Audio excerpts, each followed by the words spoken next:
Hey, ladies, welcome to Black Women Making Money. This is the Sunday edition.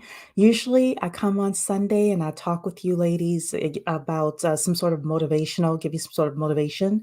But today, I actually have a couple of guests coming in to talk about real estate, more importantly, affordable housing, multifamily living, and investing in affordable housing.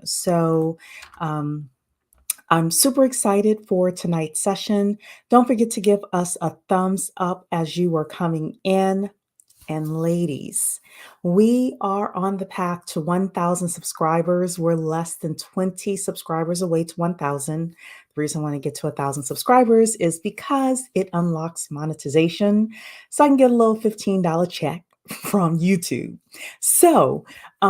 We are going to have a blitz this week of content. You all probably have seen it. We have a lot of topics that we're going to talk about.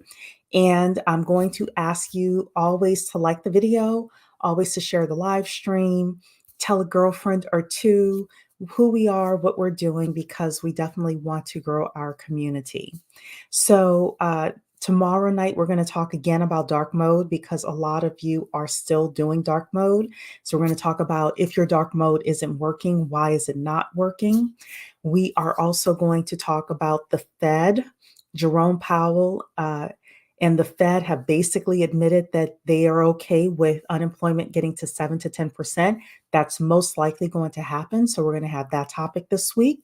We're going to have a bit of a health topic on Thursday. And on Friday, we are going to have a topic about marriage, the business of marriage, and more importantly, about being single and some of the things that are attached to being single. So have a full schedule this week. Hello, Selfish Love. You're super excited about this live. So am I. And we have Dark and Lovely in the building. Hello, ladies. Okay, so I'm going to bring up one of my guests. The other one is running behind, but this is my first guest here. Her name is Samantha. She's actually from California. So everybody say hello to Samantha. How you doing? Hello there, Sheree. How are you? I am good. We can call you Sam though, right? Yes, that's fine. Absolutely. And Computer and Coin is in the building. Hello, my dear. Hello. Okay, so I'm super excited about this topic. So are all the ladies in the chat as they're coming in. Before we get started, how long have you been in real estate? Tell us a little bit about yourself. We want to know just a little bit more about you and ultimately how you got into multifamily, for affordable housing. Mhm. Okay, well, my name is Samantha Squalls. I'm from Inglewood, California. I've been in real estate. I'm fairly a newbie, so it's been since August of last year. However, my experience is in financial compliance. So I work for multiple banks doing like their anti money laundering, Bank Secrecy Act, like things all related to the financial aspect, which led me to real estate because on my last project, what I noticed was there was a lot of individuals from out of our country, out of the country, specifically Asian countries, that were coming into the States, getting properties and then paying them off within 6 to 9 months. And so I started paying attention into the areas that they were purchasing these properties, the price that they were purchasing them for, how they were pooling their money together as a community to pay off these properties, and like the long-term ramifications of that, and like what that really looks like on the buyers in, and how I can kind of bring that to my community. So that led me to real estate, took my test, passed my test, and God blessed me with the opportunity to come into a really good small niche real estate firm where they've been like helping me and guiding me and literally taking me by the hand and showing me all the steps I need to take it to the level in which I wanted to be at. I love that. We'll definitely get into how the Asian community was able to pay off those loans and kind of come together and pull together. But tell us a little bit about your thoughts with regards to multifamily right now, especially as it affects affordable housing, especially as it also affects Black women who typically are mothers and children who need this type of affordable housing. we've just seen a lot of news stories with regards to different people being kicked out of their apartment with a 30-day or a 60-day notice, things like that. What are you kind of reading or listening to, some of the things that's happening on the ground where you are with regards to this? And I'm going to get off camera just for a second to close my door, but you can continue talking. Okay. Yeah, I've definitely been seeing a lot of smaller apartment complexes getting torn down and turned into larger 30 plus units. And what this allows the community to have is a higher percentage of affordable housing within certain areas. As far as like right now in Los Angeles, our moratorium just ended for rental evictions. So, what we're anticipating here in the Los Angeles County is within the next 2 months is when a lot of these evictions are going to start taking place. And then it's going to be like a, like a rush of Hmm. individuals who are going to need housing because one, they haven't been paying their rent through COVID. You know, the people who got those rental checks and things of that nature to pay for their rent, some of them didn't pay their rent. They just kind of did what they wanted to do. Because sometimes in our communities, you know, we feel like we're going to get something on the other end and it may or may not come. So they kind of messed up. So I feel like um, once all those evictions start to hit, and that's also going to open up an area of where the 5 units and under multifamily homes, because since a lot of those owners are also small are also family people, they haven't been able to pay their mortgage in addition to their multifamily home, so they're going to start selling those units. So it's like a whole like effect of from one thing to the next. Yeah, I mean, there's definitely going to be. So I should have pulled it up. We watched a few weeks ago, we watched a news story in Los Angeles, believe it or not, where they were interviewing small landlords. And the small landlords were basically saying that a lot of them haven't been getting their payments. And therefore, they have the big companies circling around now wanting to purchase those properties. So, and our second guest is on her way. She's just hooking up her camera here. So I'm super excited to have Marlene here in the building. Let me add her to the stream. Hello, Marlene. Hello, how are you? I'm good. How are you doing? I'm nursing this cold, but I'm fine. Oh, oh goodness. Well, we're glad to have you here. Same here, same here. So, we were just talking, Marlene, just about the state of the economy as it relates to affordable housing and Mm, multifamily. And Samantha or Sam was talking about the fact that the eviction moratorium in her state, which is California, mhm, is pretty much over, mhm. and that people who have not been paying their rent are about to get evicted. And there's also going to be a lot of landlords, small landlords, who are going to want to sell their properties. So first of all, I want to say that Selfish Love is saying hello both to you, Sam, and to Marlene. So Selfish Love is an accountant, and she is one of our ride or dies here, and she was super excited about this topic tonight. So um, Marlene, why don't you introduce yourself really quickly, how you got into multifamily, and then tell us what you think is going on with regards to affordable housing and the economic landscape. Oh, absolutely. So I have been in, yeah, I've been in a multifamily in real estate for the last 20 years. I have worked with developers, property managers, um, uh, owner operators for a very long time. And the consensus that I've seen now in multifamily is that you had a wonderful last 10 years, I would say, for people who were trying to acquire property.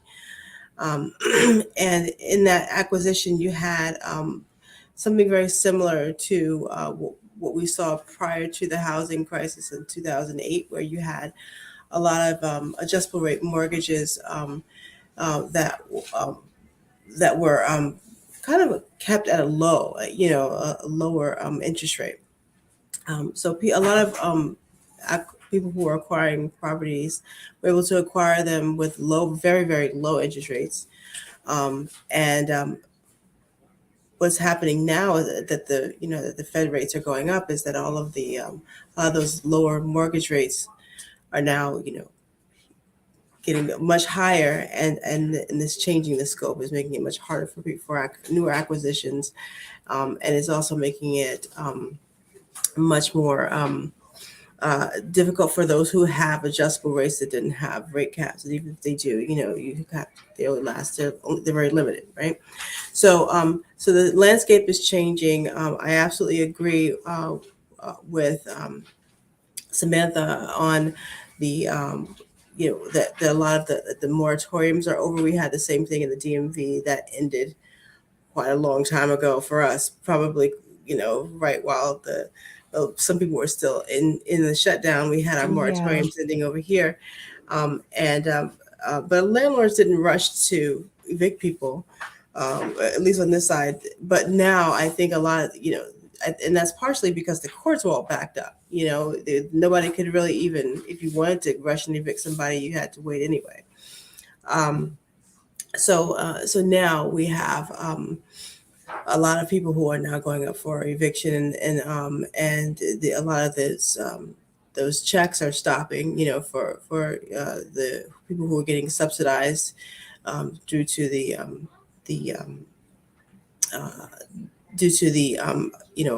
the crisis. So I think we will see a lot. We also have what's called a housing crisis right now, and we're not expecting to come out of the housing crisis until 2040 or 2050, where we'll have actually enough housing for the people that we have, the population we have right now. Not to mention that we'll have more people at that point, later on. So we really don't have a place to live for our population, which means that multifamily has got to sustain what we as property owners and real estate professionals also have to understand. There's a fine balance between being able to push rents and have places for people to live, where we are profitable, and also we can't outprice the market also. So then in a nutshell, that's kind of where I feel. And you said so much there. First of all, hey, Miss Bree, good to see you, my dear. Okay, so you said a lot there, Marlene. Both of you are a wealth of information. So let's kind of take a step back here and maybe talk a little bit about um, some of the opportunities that are available for our audience here. So, let's assume that, the audience, we already own our own home, because a lot of us probably do. So we've done that piece of purchasing property. But do you think that it is a good time or something we should consider with regards to affordable housing? And one of the things is we rip the Band-Aid off with the bad stuff as well. Because Sam, what you said, which is true, is that a lot of people were not paying their rent.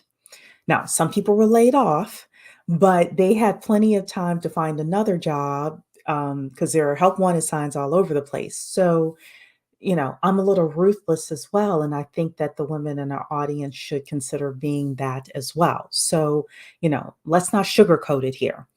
If somebody wasn't paying their previous landlord, then is this really an opportunity for us? Should we just let the big companies handle it? Or is there some part of the market where we can still capture the market and not get screwed ourselves? Either one of you. I think it's like similar to like my point in what Selfish Love mentioned in the chat is us working together. Like we always, in my opinion, feel like we have to do things on our own. It's like, no, if I can get $20,000 from one person, $10,000 from another person, we pull our funds together, then it's not such a financial burden if somebody doesn't pay the rent, or if there's some financial crisis or something that may come up, because I'm sharing it with others, as opposed to just putting it all on myself. Yeah, but is that practical long term. So even if you own the property outright, which is Selfish Love is saying she's excited to hear about what the Asians were doing with pooling their resources. Let's say that we're able to buy the property outright, so we don't have an arm that's going to fluctuate and things like that. There are still other maintenance things that have to happen. The property taxes still have to be paid, things like that. So, you know, are I guess my question is are there other things we can do to um, minimize the risk with regards to affordable housing? My other suggestion would be Section 8 housing and getting government assistance, because you know that that check is going to come at the same every month, as opposed to if you're getting a tenant, you know, you're waiting on them to pay from their paychecks or things like that. But if you have regular occurring money, then that's another way to kind of circumvent the risks. Hmm. And Marlene?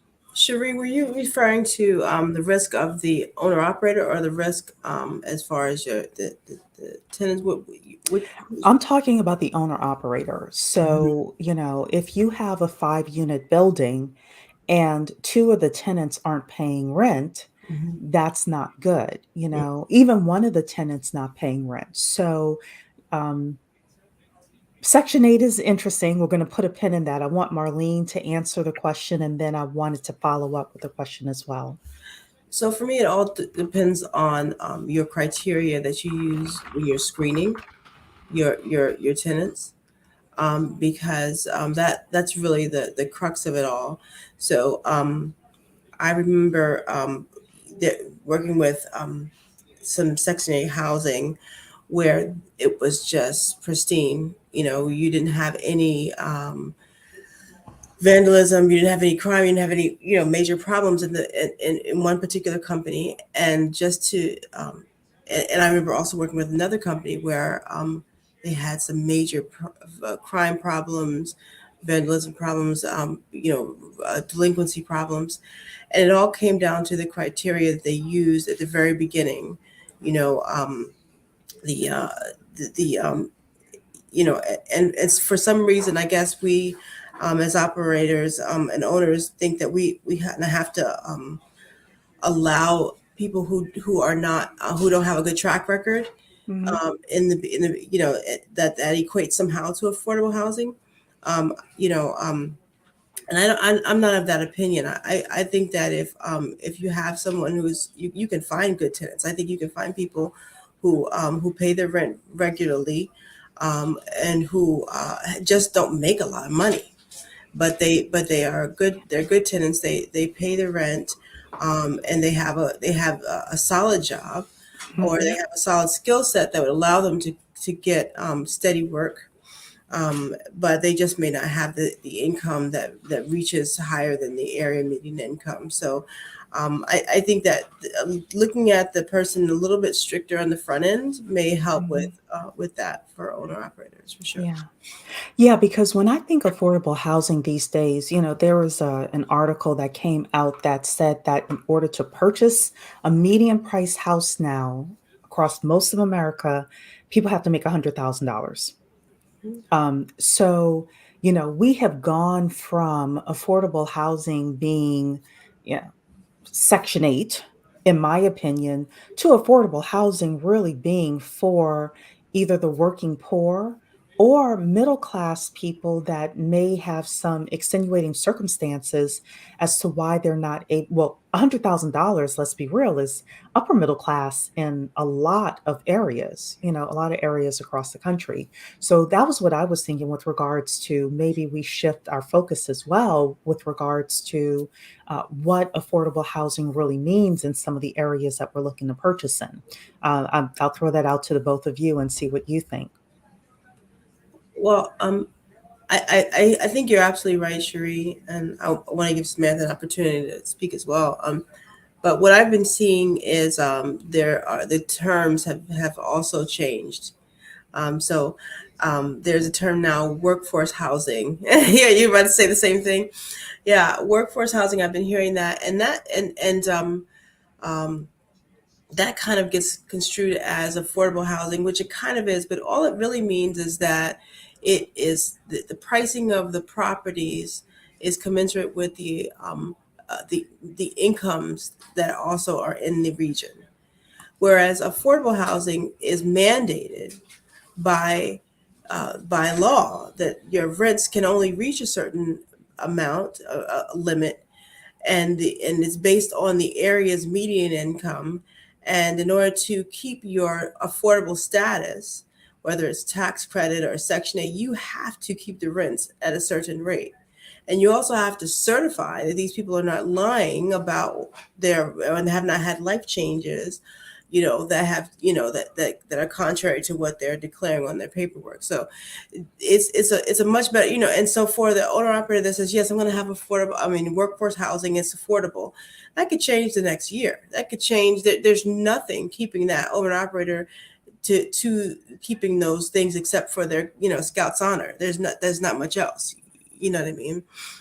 So I just turn it over to Samantha at this point. Yeah, I'm right in alignment with you, Marlene. Like I've had several investors just in, like I said, I'm such a newbie in the real estate having as far as having my license.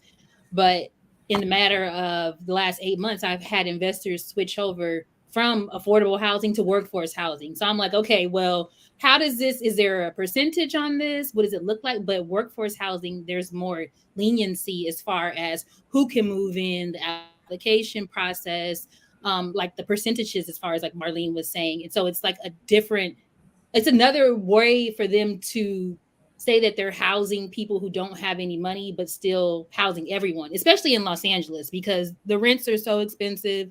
You can't, if you want to live somewhere good, you have to go all the way to the east side, and nobody wants to live on the east side. Like, so, it's, yeah. Yeah, I love this. So I'm going to, first of all, say hello to Denise. I see you in here. Making some changes 30 is saying, thank you for this valuable information. Selfish Love is saying, yes, Samantha. Nobody gets rich alone. I do the taxes of very rich people and their businesses, and nobody is making money alone. Lucky Star is saying, thank you, just tuning in. Coach K is in the building. Everybody, if you are looking to learn how to do like government proposals, Coach K, go to his channel. He teaches you how to get government contracts, teaches you all sorts of stuff, but that's one of his big things over there. So, Selfish Love is also saying all of the real estate business returns have a minimum of two people going into the business on the small side and over 100 investors getting together going after $1 million businesses. That is true. $1 million properties, definitely. Now, Making Some Changes has a question for the two of you. What are the best ways to get started in a multi unit for a first time investor? I can jump in there. So I guess again, terminology is going to be important because technically a multi-unit is a duplex, right? Technically, but the banks look at multi-units differently. So a, a multi-family, as far as the banks are concerned, are going to be anything over 5 units. So five or more units. So that means that your lending is different. And the reason that I'm saying that to answer your question is because technically you can get started in multi-unit by buying a duplex and do what they call house hacking, where you live in one unit and you rent the other one. And many times you can have your rent paid and have profit on top of it by house hacking or triplex. And that's one way to get into it fairly easily with a lot of a lower barrier to entry. If you're talking about what anything 5 units or more, the value of your property is based more on your the rents that you charge. So your lending is a little bit different, and the banks are going to be looking at the value of your property and the where your property is located, and it's a different type of lending. And you can do it for sure. You can do it. I think what Selfish Love was referring to is a syndication where you have more than one person getting together, or a joint venture partnership. That's another way you can do it, where you and a partner go into it together, and you all, or a third party, you form an LLC, and that LLC itself purchases the property, and you guys pool your resources. With a syndication, you can do that, and you must. And this is, and I should preface it by saying I'm not an attorney, and this is not advice from an attorney. You should seek out advice from your attorney, your CPA. But with the syndication is where you can solicit investors' money to be able to create your the funding for your building, and you can give them a portion of equity, and that's the way you can get a larger property quicker, and you would be doing a lot of the legwork, which is putting together the team, doing a lot of the due diligence, managing the asset, managing the management of the asset as an asset manager and things like that. And that can get you into a larger property faster. So hopefully that answered the question. Yeah, it does. Sam, what are some of your thoughts with regards to how a newbie can get into multifamily? I think Marlene pretty much hit all the points, Mhm. as far as like pulling your money together. Remember that you have friends and family, so you don't have to limit yourself as far as who you can work with. I think that you just need to make sure that you're working with like-minded individuals, and make sure that the paperwork is signed so that there's no confusion when the money comes about. Mhm. Making sure that you're actually getting cash flow, because there's no point of purchasing a property, purchasing or investing any funds and any money if you're not getting money in your pocket. Like, so making sure that you're doing the proper risk analysis, the proper financial analysis to determine what type of property you should be seeking and what will make you the most money. And ultimately, really figuring out what your overall vision is. Do you have a vision for owning 2 properties? Do you have a vision for owning 10 properties? Do you want to own all over the country? Do you want to own in one state? So kind of like really fine tuning what you want to purchase, where you want to purchase, and making sure that you're getting money, and then you should be able to push forward. Absolutely. So I want to say hey to Jay Antoinette in the building, and my girl, Fine Womanhood, is here. She's saying she's definitely trying to invest in multifamily. I want to come back to this because I want to add a couple of things to what you two said. So, uh, on this channel, you know that I work for a real estate entrepreneur who has a lot of different businesses in real estate. I run his hard money loan division. I would say do two things. Number one is really start with education. As a first time investor, look at every YouTube video you can find. Don't trust everything you see on YouTube, but just look at every YouTube video you can find. Also, plug into your local RIA. RIA stands for Real Estate Investment Association. Depending on where you live, there may be several of them. Don't buy anything too early. I'm not telling you to buy anything. I'm not telling you to pay for a mentorship. I'm just saying go hear the speakers, listen to a lot of the different topics that people are talking about. Okay. That's the first thing that I would say. The second thing I would say is don't get too excited, but at some point, you're going to find somebody who, uh, when I got into real estate, the way that I did not lose money on any of the properties that I purchased is that I worked with a mentor who had one had like 7, 8 years of experience, and another one had a whole lot of experience as well. And I went in on deals with them. And I was willing to share the profits 50-50 with them because they don't want to lose money either. So once you find a really good mentor, then work with them. This is my opinion. Work with them, bring them a property, and then they will work with you in order to purchase the property. And depending on how big it is, they probably already have networks of people that can add their money in as well.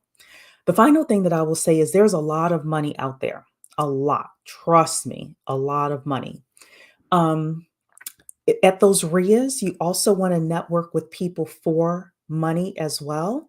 And you want to start developing relationships with those individuals before you need them. Even if you send them an email every other week saying, hey, I looked at this property, it wasn't a good deal, but I just want to let you know that I'm still kind of searching, blah, blah, blah, just so they know they can follow your journey.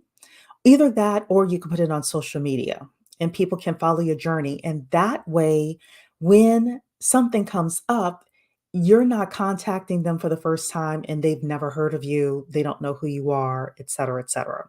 So those would be my three uh, things to tell you. The fourth thing is if you have money, there are a lot of people looking for equity partners for deals or looking to give you a 10 to 12% interest rate for your money, sometimes 8%, depending on how experienced they are. So that could be an option for you as well. Ladies, is there anything else you want to add to that? Because those are some different things that I had to throw in there. I wanted to just piggyback on one thing is with the education that's super important, but also that there are some other asset classes out there that are very nice, um, like storage is one that is one that one should consider when looking at investing. Um, any type of recreational stores like RV parks, things like that, warehouses, industrial. Those are some things that have lower overhead, and they are in high demand right now. So multifamily is a really great asset class, but it also has that other factor of people and a lot of people that you have to put into your scenario, and sometimes an element of drama. Whereas if you're talking about storage and warehouses, you have a lot less that you have to put into the property for just as far as outfitting the property to be ready for use, and you also have a lot less overhead for the operation. So just in that education, learn about all of the different asset classes that there are, because just pigeoning yourself into multifamily is not the only show on the road. Yeah, and just to even elaborate on that, I know in Inglewood they are building, well, they already built the SoFi Stadium. Then they're also building the Clippers Arena, and probably like about 7 years ago is when we all got the announcement that all these things were happening, and there was a bunch of empty lots. And I told my family, let's get a lot so we could do a parking lot. Let's get a lot so we could do a parking lot. And nobody really wanted to listen to what I said. And now You needed some more friends. you can't buy a parking lot, like it's over. But Mhm. like he was saying, storage, parking lots, like things like that that are low overhead, but you can still make a significant amount of money. Yeah. So I'm using multifamily and multi-unit interchangeably. Are you ladies doing the same thing? Well, I'm using multifamily in the sense of commercial, which is five or more units, but Mhm. multi-unit is, uh, it has its benefits as well. And it's definitely a way to break into multifamily. So Bigger Pockets, yes, is a great podcast. So definitely they have YouTube. They stream on every podcast network that's out there. Super huge community. So Find Womanhood also knows Bigger Pockets. Selfish Love is saying the Real Estate CPA has a good podcast as well. I haven't heard of that one, so I definitely have to check that one out. Selfish Love is also saying, also, ladies, if you have a short term rental and materially participate, that's an IRS term, so talk to your CPA, then you can almost alleviate your tax liability. Our girl, Selfish Love, is always, always trying to get us down to zero taxes. So, and Sam, I would have invested. See, you needed sometimes. So let's talk about that because sometimes people only try to get their family together or their close friends, and your close friends are not on the journey with you. Sometimes, and we've been talking about this on this network, ladies.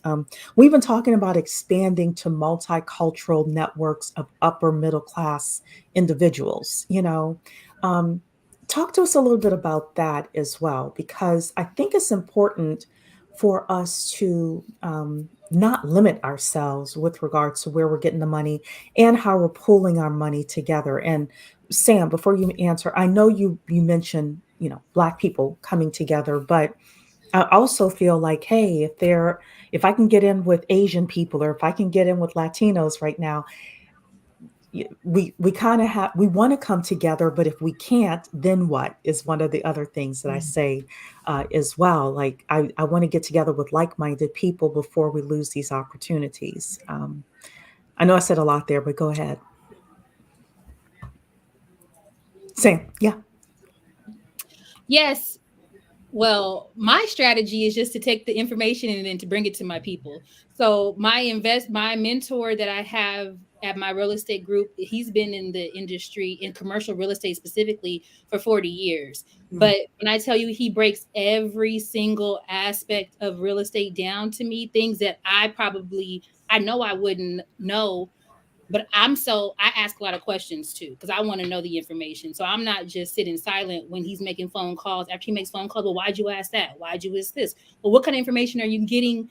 So I'm always trying to pull from him, but at the same time, he's willing to give me the information. So yeah, we may not be able to kind of do it within our immediate circle, but I feel like once they see that you're doing it, then they'll want to say, okay, show me how. And then since you have that kind of foundation from getting the information from outside resources, because my mentor, he's a like 60-year-old Jewish man. So, like Let me I'm like, tell you, if anybody knows how to make money, it's Jewish people.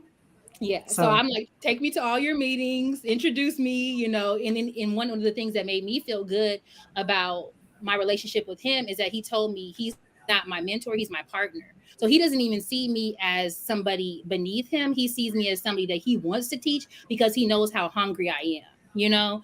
So that's why I feel like if you have that drive, then you can kind of, in a way, because it has been a struggle for me. I'm not gonna lie, like with my family and friends, like kind of show them, but I feel like they need to see it first. I agree. I have a very interesting story. So there's a gentleman on YouTube that we interviewed on another channel that I was on, and he told me that there was an Indian family, like from India, that bought up various, strip malls and things like that in North Carolina where he lived. And they wanted him to rent out one of the places because he has an appliance repair company. And they kept begging him, hey, we'll show you our operations, blah, blah, blah. Probably over a year and a half, they begged this man. Finally, one Saturday, he went with them, totally blew him away, totally opened his eyes. And then he had to beg his friends to come on the tour as well. That took more time as well. But now they own, I think, a couple of strip malls. They've got an ice cream shop, an appliance repair shop. They're teaching, especially Black men, how to do appliance repair and things like that. So, ladies, there are people from other cultures as well as our culture who will teach us these things and will be mentors to us. It's just a matter of us figuring out what we want to learn and going for it. And I know between Samantha and Marlene, if you reached out to them, they would help you as well, which is why I brought them on. They want to connect with other people, especially other Black women who want to do this. Marlene, before we go on, do you have anything to say with regards to networking and I mentorship? do. I do. I mean, that's a huge topic because, if we look at the reason that people, get on a boat in the middle of the Atlantic Ocean and try to get here, it's for the opportunity, right? So we're here, and there's no reason why us being here don't take advantage of the opportunities. But of course, not to completely unpack that, but there are some historic reasons why everyone in the country didn't have the same opportunities for that kind of thing. But let's not look at the rearview mirror. Let's look at the front, right?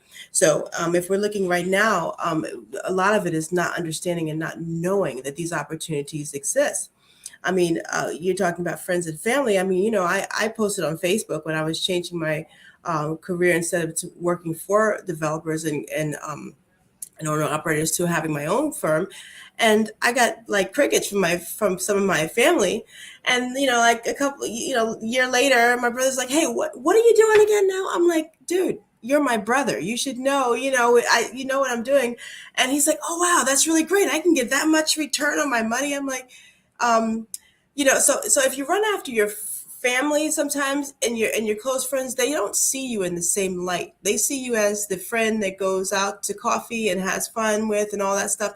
They're not seeing you as the investor and as the person who has studied this field for so long. So many times it's you need to get getting into a circle where that mentor education that you're talking about, Samantha, of supreme importance. But I do want to say a cautionary thing, though. There's a lot of sharks out there. There are a lot of people who will say, pay me, X, tens of thousands of dollars to train you, when you can get that same education from the CCIM, which is, the route that I've chosen. And have a certification, a nice pretty pin that says that you now are, officially had your education in commercial real estate. Although it's not cheap, you're learning from people who have done it. Like Samantha was saying, there are some really good mentors out there, but just to be cautious. And it's also a wonderful thing about a warm introduction, like you were talking about, Cherie. Getting in front of people who will say, look, I've got this 401k, it's dying, and being able to say, hey, well, that's not the only thing that there is. That little silly chart they give you at work and they say, well, these are the things you can invest in. That's not the end of the world for investing.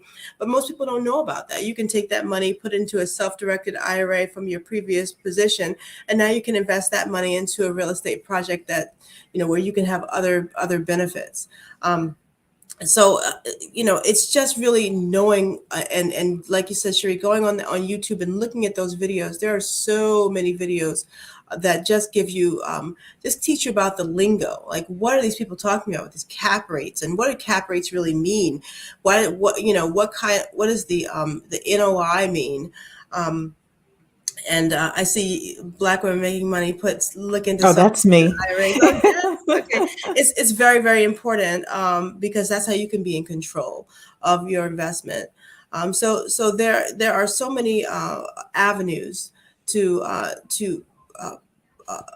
this real estate investing, that the education is pivotal, and having a warm introduction to your people who want to invest with you. So this past weekend for International Women's Day, I was at a conference for women who want to invest in real estate.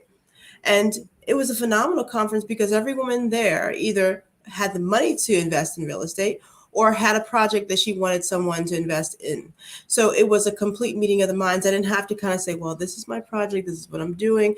That whole layer of explanation was just taken away once you get into the circles of people who are interested in doing what you're doing. Mm-hmm. And so finding about, like you said, like Ria, you have already knocked down that whole, nervous, awkward elevator speech that you have that explains to people what you're doing, because they already know what you're there for, and you just have to now have the ability to explain yourself in an intelligent way about what your project is and how it makes you money, and how it has risk mitigation and all of that.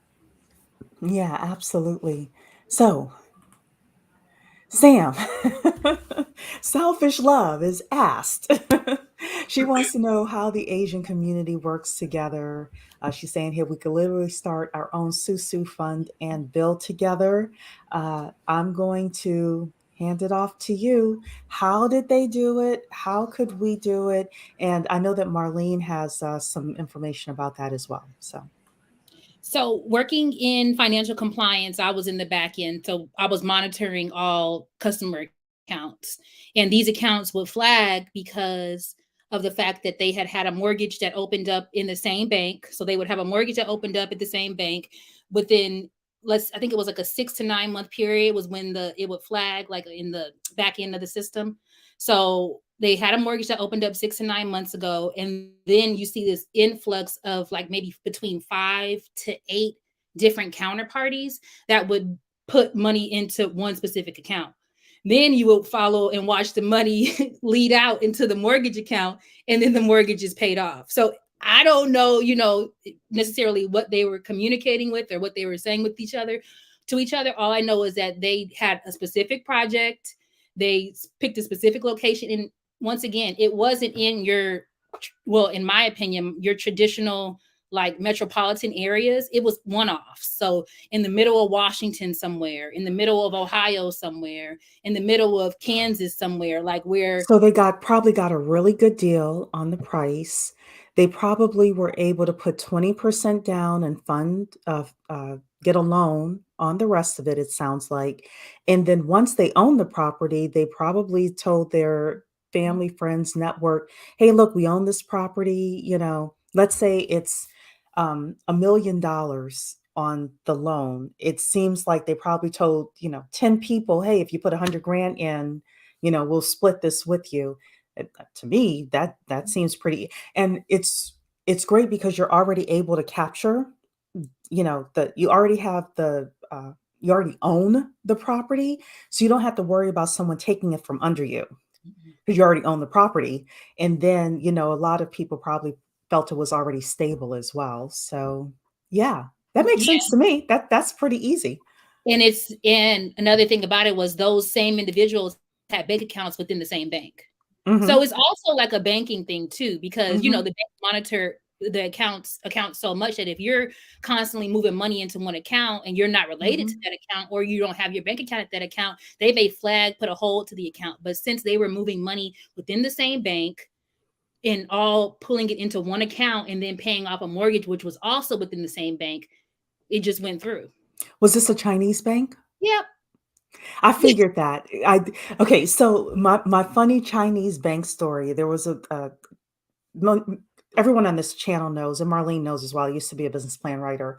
And one of the things I did as an exercise was I was pursuing different banks, bankers, and things like that. And I went to this bank called Abacus Bank in New York, just on their website. And it was all in Chinese with like the little bitty English, what do you call it? Subtitles underneath it. And I thought, wow, oh my goodness. It just totally opened my eyes. And this was many years ago that I did this. So what Samantha's telling you is, these people are in the Chinese bank, they still have to follow US law. Mm-hmm. Mm-hmm. Which is why things get flagged for anti-money laundering. But But what yeah. was so interesting is some of those people who would put money in the account, the Hmm. personal accounts that they transferred the money to would be closed within, Really? like, after they transferred the money, they would close that account. Yeah, because I had to look at every account, watch how they were moving all their money. So it's not all like green or like all necessary. I mean, of course they're following US laws to the Hmm. limit where they won't get flagged or won't get the money taken out, but there's still some type of funny stuff that's going on too, I think. Hmm. Not surprised, but they're not going to turn each other over. So Marlene. Well, I can't speak on the way that the planning that you saw there, but to me it comes down to a plan and Mm-hmm. having a plan to take down an asset. Um, pooling your money, getting people who are of like mind to put their money together and decide that we're going to take down this asset, and however we're going to do it. So I think it sounds like they were very smart in that they didn't want to be emboldened to the banks for the leverage, and they paid it off as soon as they could, and now everything else is cash flow. I mean, that's what it comes down to. Yeah. Cash is king, and if you have that cash flow, then and you own it outright. There's not much. You don't worry about if you have a 9 unit property that's a commercial retail space. You have one vacant. You're not as worried. But if you have that to pay that loan, and Hmm. your debt service ratio was based off of a certain occupancy. Oh well, now you're really having sweats. You can't you can't sleep at night because you got to fill that unit. So it's a whole different state of mind. And I think that's an immigrant mindset. So I've been doing some research lately. Ladies, we're going to have a session on Think Like an Immigrant. And one of the things that they do is that they pull their money as quickly as possible in order to pay stuff off. They'll believe in the multi-generational living. They'll pay off that house in 5 years, and then they'll all live there for a while, and then they'll go and buy another house, things like that. And especially in this environment and COVID, which nobody could have predicted COVID, right? And then you have an environment now with rising interest rates. You are right, Marlene. The people who don't have that consumer debt, they're coasting right now. They're like, okay, if something happens, if this blip happens or that blip happens, I can weather the storm. And it's really funny because I was in an internal meeting with my boss and some other people, and I said, one of my dreams is to pay off all of my um, debt, including my home mortgage. And we got into this very lively discussion about, he's very much, if anyone's familiar with the term BRRRR, you buy, you rehab, Renovate. rent, renovate, and repeat. So repeat means you refinance and then, you continue the cycle. And I just am like, I don't know if I want to live like that. I've seen people do well where there comes a point where they start paying off properties, and that's one of the things that we've talked about on this channel is you can do that burst strategy to a certain point, but there's a point where maybe you want to consider paying off those properties, especially if you're talking about retiring on those properties. So do either of you have something else to say, or I can continue reading the questions that are here? Okay, Jay Antoinette is asking a great question as well. What are some of the red flags for scams that we should look out for? Hmm. I'd say if someone wants to tie your future income up for training you on real estate. I'm not going to name any names, but there is a guru out there that once you sign up with that guru, will want to tie himself into your, or herself, I'll say, into your deals for a future period. And that's just a big, with the idea that, this person taught you. So therefore, up to a certain dollar amount, they should have be entitled to your deals, part of your deals. And they promise to give you education. I think if you're going to give someone a equity stake in your deal, or it should be a deal by deal basis, not, you shouldn't have that be tied into that person for a long term. And also, oh man, it really, sometimes you have to really get a good vibe of who you're working with. The fast talkers. I'm from Manhattan, and I mean, I can smell a fast talker from a mile away. I'm like, you talk too fast, and you're using these terms, and there's so many cliches out there that people throw out, and they don't really mean anything. When you dig deeper, it's like, well, what is that? What does that term mean? What are you really saying? And then people get into this psychobabble of, do you really want to be where you are? Do you really want to grow? Or do you have it in you? And it's good. We need to have that why, but sometimes it's manipulative. So that's my 2 cents. Sam? Yeah, scams. One of the things that I didn't know and that I'm finding out is as far as like when you're, well, as an agent and when you're looking for property for other people, you have to get paperwork signed because people will have you do a bunch of work. And that's not maybe the scam, but it's just kind of me being a novice to the industry. People will have you do a bunch of work and then go on about their world as if you haven't done anything. And then also when you're purchasing property or multi-unit, sometimes the commission split isn't paid for by the buyer, is paid for by the seller, depending on how the listing is set up. So that's another thing to know. So when you're going out to purchase multifamilies, is it going to be on you that's paying the commission for your broker, or like determining that? So I don't know if that's not a scam, but it's just something that people just don't know. Yeah, to be aware of. Yeah. Yeah. So this is not a scam, ladies. This is just to be aware of as well. I'd written it down that we had our session a couple of weeks ago about Grant Cardone and people investing in Cardone Capital, and the fact that the fees are higher than other similar investments. So if you're getting into a syndication deal with people or things like that, having your attorney and your accountant who has experience looking at a lot of these types of deals and asking them those tough questions, not just is it legal, is it ethical, is it a good deal, but are the fees too high? Are there things that I should be looking out for if you had money, would you invest in this? Why or why not? Don't be afraid to ask those tough questions as well. Go ahead, Marlene. Cherie, can I piggyback on that? Hmm. In addition to the fee question that you said, also, will you take your fees if the property is not performing? That's a huge It's a question. good one. Mm. Because that means as the organizer, I don't care if everybody else is losing money, I'm still going to get mine. And that's, as the owner operator, you have the obligation to have your investors' money come first. That is your fiduciary responsibility. Yeah. So, and that should be in the PPM documents, the private the placement documents that you're supposed to read. They're like, can be 100 pages, but you have to read that stuff. Read Or every have word. somebody read it. Yeah, read every word of it. Read every word yourself and have your attorney read it as well, in my opinion. Hello, Beulah, my dear. They glamorize the buying and flipping. It is not easy. No, it's not. But it can be profitable if you have a system.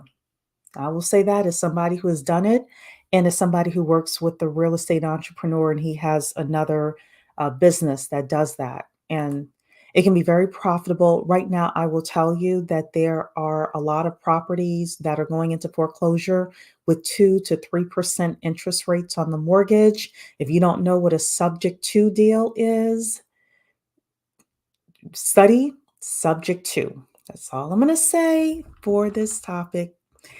So I have two more questions for you ladies, and then I will give everybody their Sunday back.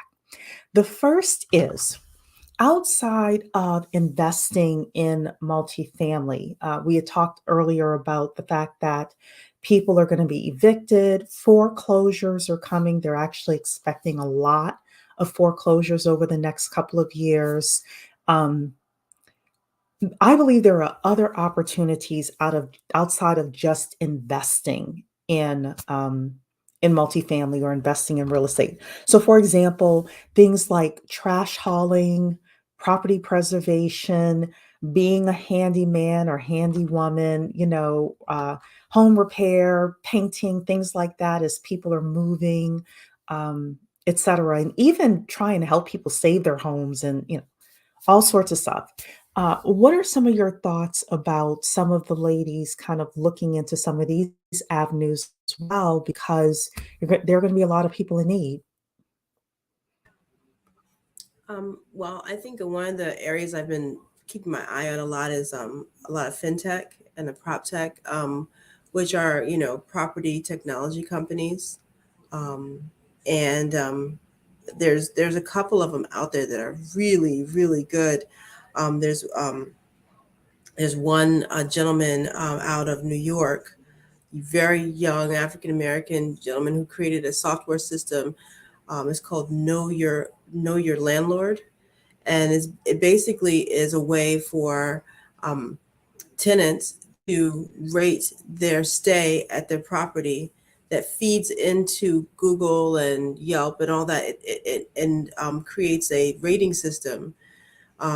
So it kind of keeps the landlords accountable, and it also keeps without having to go and do a specific Google review. This thing pushes out and creates ratings right from an app that the landlords put into place, and it also helps them to keep up with what the tenants actually need. So it's sort of like a work order system, if you will, as well. So there are all of these little technology companies that are coming, that are spinning off to make real estate a more user friendly industry for the users and for the owners. So that's one to look out for.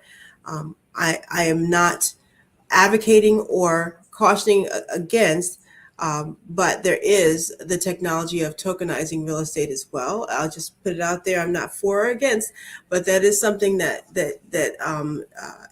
is out there as a new area to look at as far as your investing. Yeah, I will say I'm very much for it. I think it is going to happen. It's not an if, but a when it's going to happen.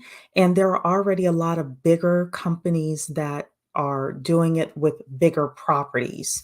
So if you don't know what tokenization of assets is, ladies, definitely research tokenization of assets, especially as it relates to real estate, because I think the NFTs was like cute, but there's going to be a lot of money with tokenizing real estate, fine art, and other like collectible things that are physical assets. So, um, Samantha, Sam, what are your thoughts with regards to some other ways that women are going to be able to make money in real estate?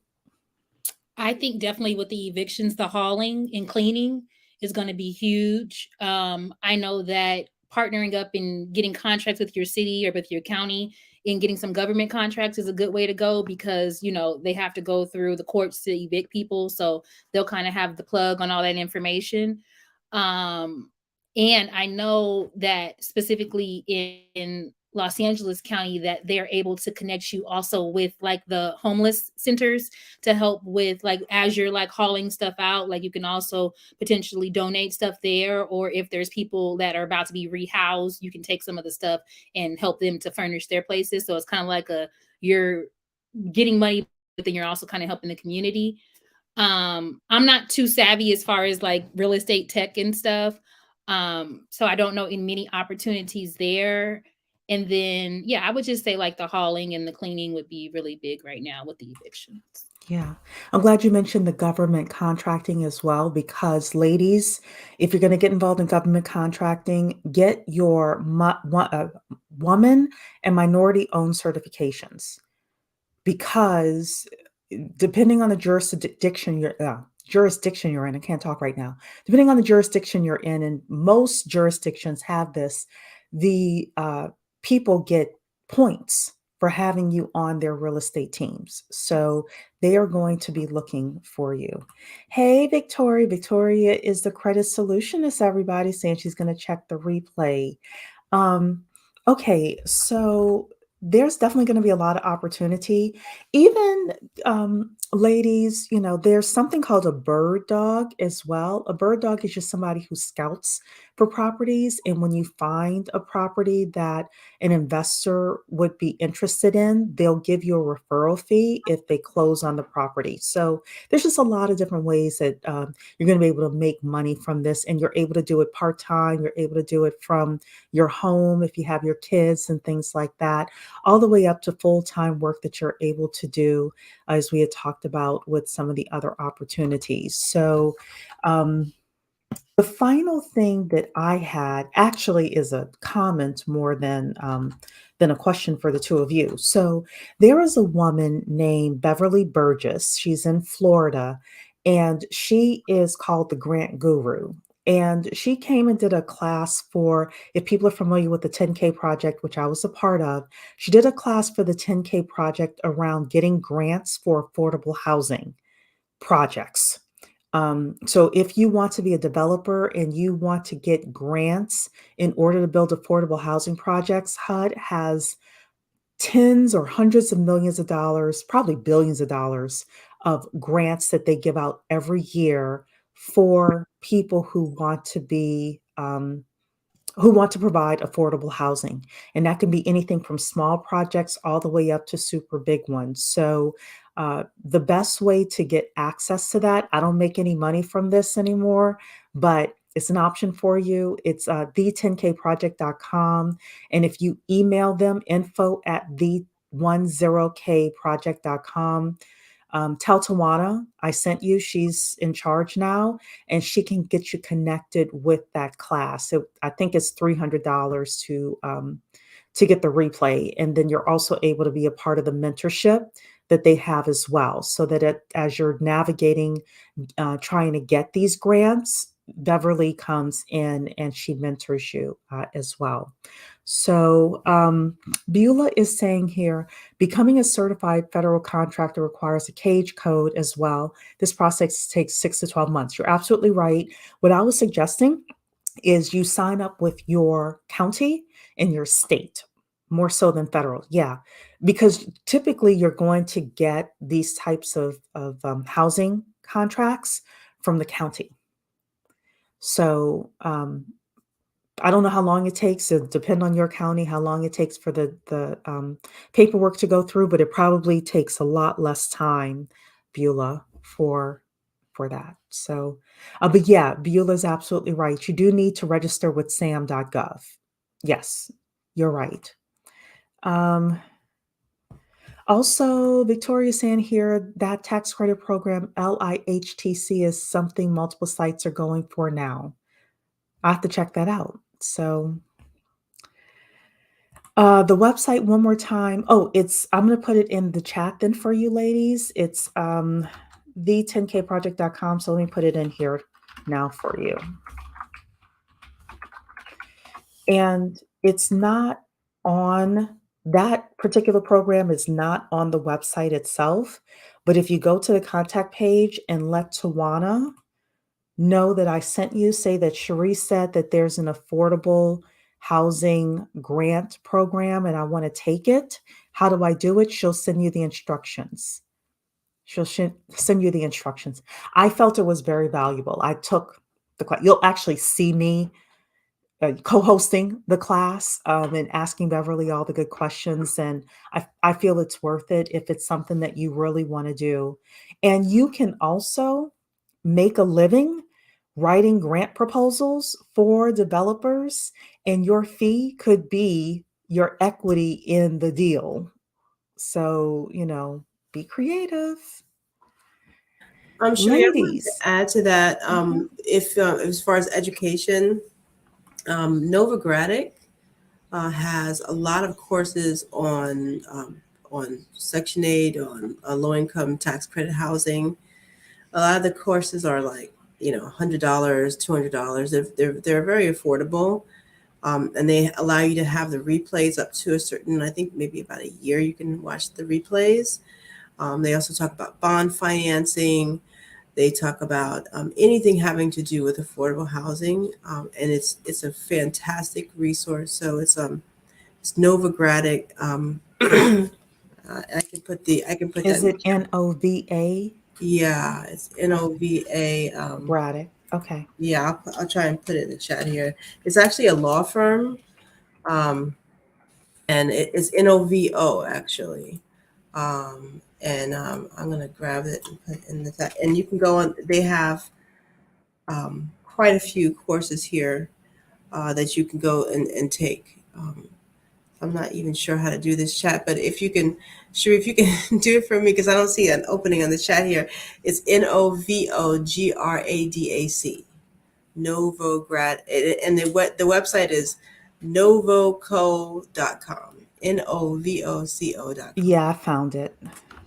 Yeah, it's a great resource, and they are the leaders in affordable housing, education, uh, in the country right now. So just to kind of know the lingo and know what to say and what they're talking about. That's a great resource. Thank you. I didn't know about this one. Sam, you got a resource for us then, since we're sharing resources? No, I don't have any at the moment. Sorry. Shame on you. I I'm gonna have know. to, I'm gonna have to invite you back. You're gonna have to get your resource I game know. up Please, here, now I know that girl. that's what I have to have. I'll have it for you next time.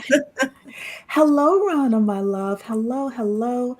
And Victoria's saying, yep, very good resource. So, okay, so final words as we wrap up this evening. Tell us a little bit about any projects you're working on, how we can get in touch with you, if you offer any kind of mentorship or, you have any kind of coaching calls that you would do for people to answer questions, anything like that.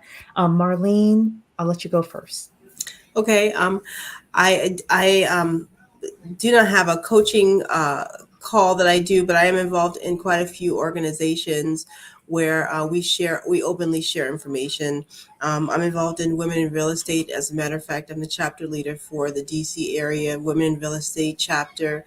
Also CREW, which is Commercial Real Estate Women, as well as the Prince William County Chamber of Commerce. So in all those areas, you can find me, and also on my website. My name of my company is Prevail Capital Group. We rebranded from Patent Real Estate Ventures to Prevail Capital Group. And right now we're working on a development project for affordable housing. And we will be looking for equity partners who will have the benefit of receiving tax deductions as well as the share of the net operating income as well as tax credits. So there's a lot of good stuff there, but that's coming down the pike. My website is prevllc.com. And you can always email me at marlene.patton@prevllc.com. I'll be glad to answer any questions you have. Feel free to reach out to me at any time. I'm open for questions because there's just so much information out there. I'm always glad to take a look at a quick P&L, give my opinion, and just tell you if I don't know, I'll tell you that too. But it's I'm open to answer any questions. Fantastic. And Sam. Thank you guys for once again having us tonight. It's definitely been a pleasure. I'm not doing any coaching or mentorship because I'm still trying to figure out like the ins and outs myself, but I'm definitely open to answering any questions. One thing about me is that I will research, I will find information, and I will get you your answer. That's what got me to where I'm at in life, and I'm just going to keep on utilizing that skill to keep getting me to where I want to be. Right now I'm working with a couple of investment groups, and they're looking for 40 plus unit apartment complexes, which they can maintain the affordable living criteria in Los Angeles, but also in the DC, Baltimore area. They want to spend 30 million on a property, and I haven't been able to find a property that has hit their quota, is in their demographics, and because they just want either they want one large project or they would want one portfolio that still hits their $30 million target. That So seems kind of low, huh? Isn't that kind of low for not well, 40 units? no, Oh. because even in Los Angeles, the problem that I'm having in Los Angeles is that the larger unit apartment complexes aren't in LA County. They're outside. They're in like Mhm. Riverside County, Orange County, different counties. Or they're not in the same demographics because they're specifically looking for African American or Latino primary areas. Mm. Um, but yeah, no, I haven't been able to find. Okay. So, ladies, look, this is a great opportunity. If you can help Sam scout a location, she might give you a bird dog fee. I can't promise, but Yeah, the girl because I might hook need to you know up the with deal. the little referral fee or something like that. Or thank you very much. So, and as for me, most of you all know I'm a hard money lender, but Black women making money is really kind of like my passion project to just kind of come and talk about things that I think would be of interest to the community. We are on our path to 1,000 subscribers. We are less than, I think, 18 people away. And at that point, I get monetization.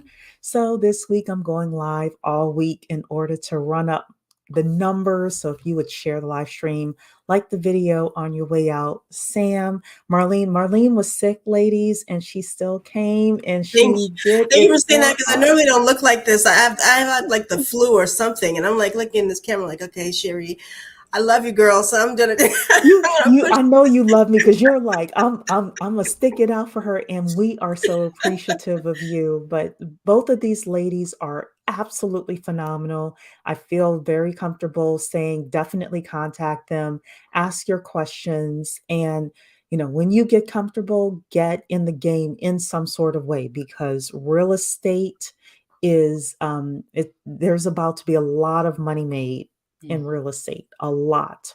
So the Wall Street money is like playing double dutch, ready to get in.